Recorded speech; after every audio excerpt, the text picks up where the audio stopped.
Hi, Roberta here. I have a small journal. There's a butterfly on the cover, but it's not a totally butterfly-themed journal. It has a thick cardstock cover, some scrapbook paper on the bottom layer, some cheesecloth, and then this image, and I cannot seem to find where this came from, so it might have been a free download.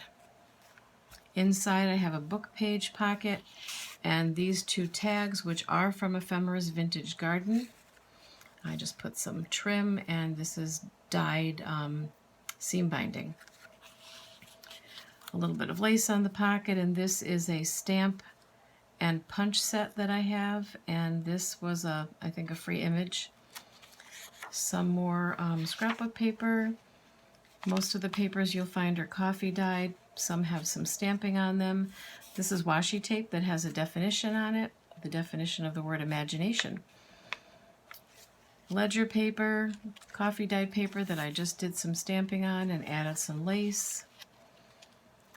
Dictionary page, I have a lot of dictionaries. I came into some dictionaries when they were being tossed out someplace, and I said, oh, that's not going to happen.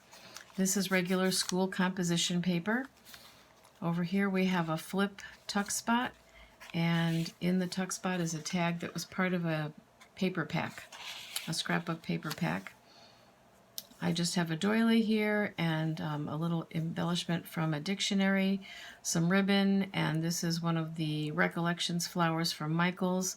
This was a homemade attempt at the dots using pony beads to make dots.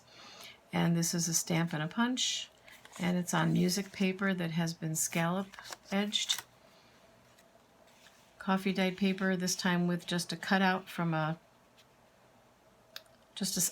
punch that I had and some scrapbook paper. Stamping over here. This was a piece of scrapbook paper, and this little tag was part of a paper pack, I believe. Excuse me. Book page, some very vintage lace that I picked up at a thrift shop, and coffee dyed paper with a stamp on it.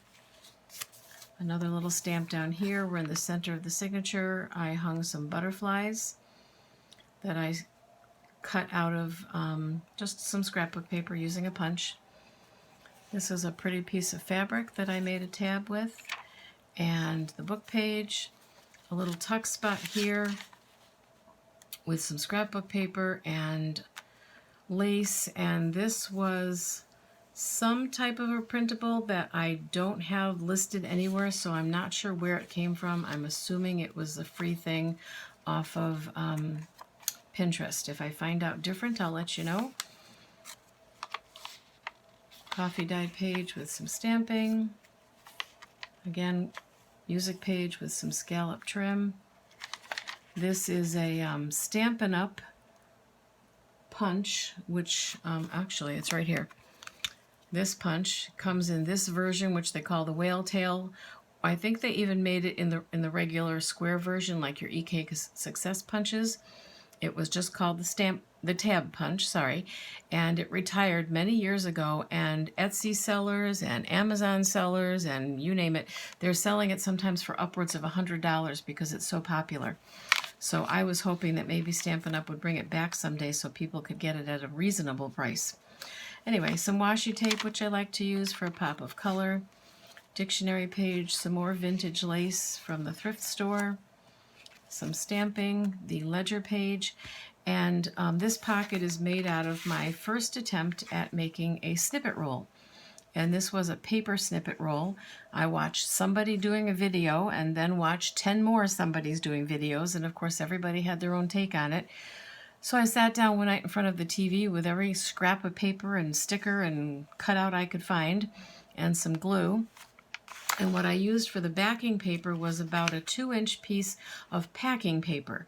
So that brown paper that comes stuffed into your Amazon bags, I sort of smoothed it out as best I could and cut it into strips. And the strips ended up being almost a yard long. And then I glued things on and then got out my sewing machine and just did some stitching. Inside we have a vintage flash card, B for butterfly, and a little postcard that I think I shrunk down, and I believe this is either Ephemera's Vintage Garden or possibly Tsunami Rose.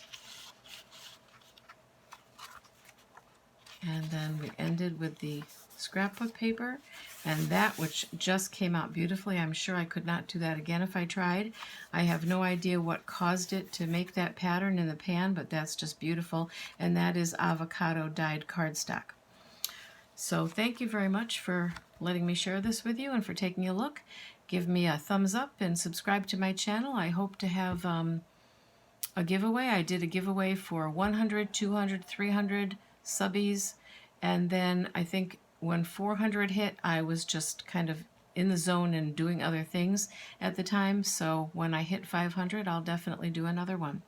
Thanks for your time. Have a good day.